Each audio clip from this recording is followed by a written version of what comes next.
दोस्तों नमस्कार। Confusing words की श्रृंखला में हम लोग देख रहे हैं। सेट नंबर 5 है आज आपके पास। This is loose.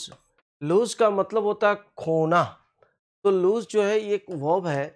इसका सेकेंड और third form lost lost lost है।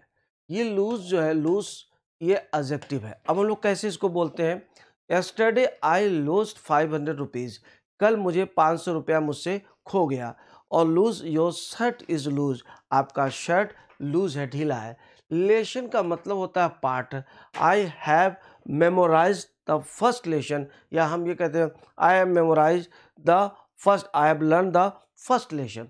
लेसन लेसन लेसन इसका मतलब कम करना। तो ये जो लेशन है ये क्या है? ये आपका नाउन है। लेसन का मतलब ये कम करना होता है। This is an verb, this is a verb, ये एक वर्ब है। तो हम ये कहते हैं लेसन समथिंग, कोई चीज़ कम करिए।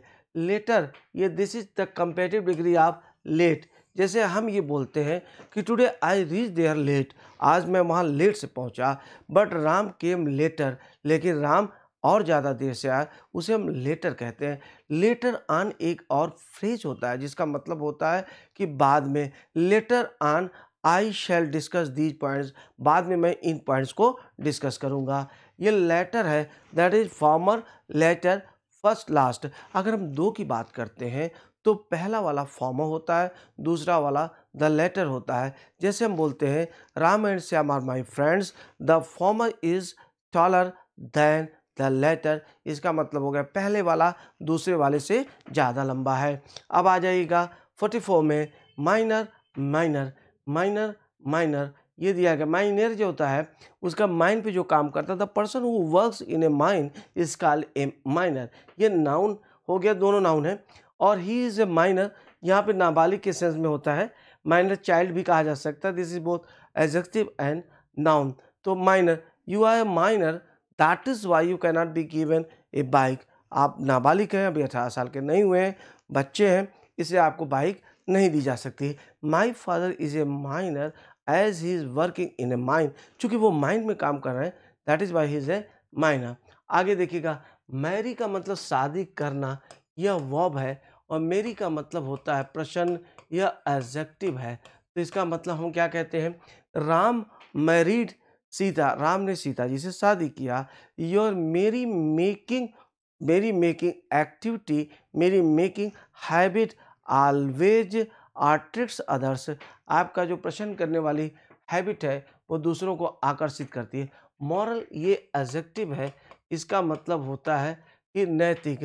We must follow moral things, हमें नैतिक चीज़ों का पालन करना चाहिए। मराल का मतलब होता है noun, that is pronunciation is moral. Moral का मतलब होता है नाउन। तो हम ये कहते हैं कि your moral must be high every time, आपका मराल हमेशा हाई होना चाहिए, अर्थात मनोबल हमेशा हाई होना चाहिए। मीटर जो होता है वो यंत्र है, और ये मीटर नापने वाला मीटर।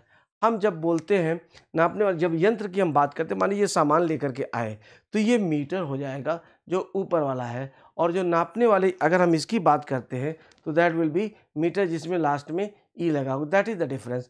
और 48 में देखेंगे ऑर्डिनेंस और ऑर्डिनेंस, इन दोनों में देखिएगा कि आई का फ़र्क है। इसका ट्रिक ये याद रखिएगा, जो हथियार होते हैं उनकी अपेक्षा जो कानून या अध्यादेश होता है वो ज़्यादा ताकतवर होता है। इसलिए हम आई का यहाँ पर याद रखेंगे। ऐसे मैंने भी याद किया, आप भी याद रखेंगे। और यहाँ पर आई का प्रयोग नहीं हुआ है, ये हथियार के लिए। जैसे हम बोलते हैं आयुध, हिंदी में हम बोलते हैं, शुद्ध हिंदी में हम इसको आयुध बोलते हैं। Ordinance factory is an ordinance factory is located in Kanpur. Kanpur में एक आयुधशाला है। और हम ये कहते हैं an ordinance has been promulgated.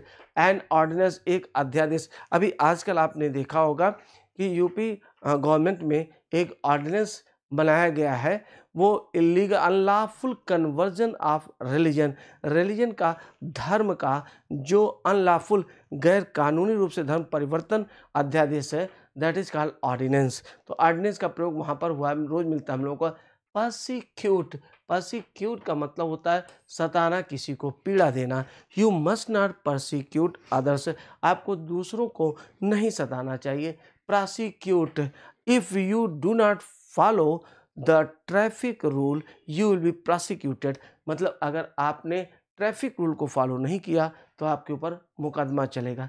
Principal और पीएलई दोनों में अंतर समझिएगा, बहुत आसान होगा। जैसे रूल जो होता है, रूल के लास्ट में एलई है, इसके भी लास्ट में एलई है, कभी भी ज़िंदगी में नहीं भूलेगा आपको। ये प्रिंसिपल नाउन भी है, एडजेक्टिव भी है, ये दोनों चीज़ है। नाउन है ये, नाउन एंड एडजेक्टिव, ये बोथ है। नाउन, ये आप ऐसे देखें, नाउन और एडजेक्टिव दोनों है। तो माई प्रिंसिपल इज़ वेरी स्ट्रिक्ट, मेरे प्रधानाचार्य जी बहुत कठोर, बहुत सख्त हैं। द, ध्यान दीजिएगा, इसी प्रकार से हम बोलते हैं the principal aim of your life must be to help others. आपके जीवन का जो प्रधान, जो प्रमुख उद्देश्य है वह दूसरों की मदद होनी चाहिए। और हम ये कहते हैं we must follow certain principles, हमें कुछ सिद्धांतों का पालन करना चाहिए। तो उम्मीद कर रहा हूँ कि आपको समझ में आ रहा होगा और आप बेहतर कर पा रहे हैं। Thank you very much.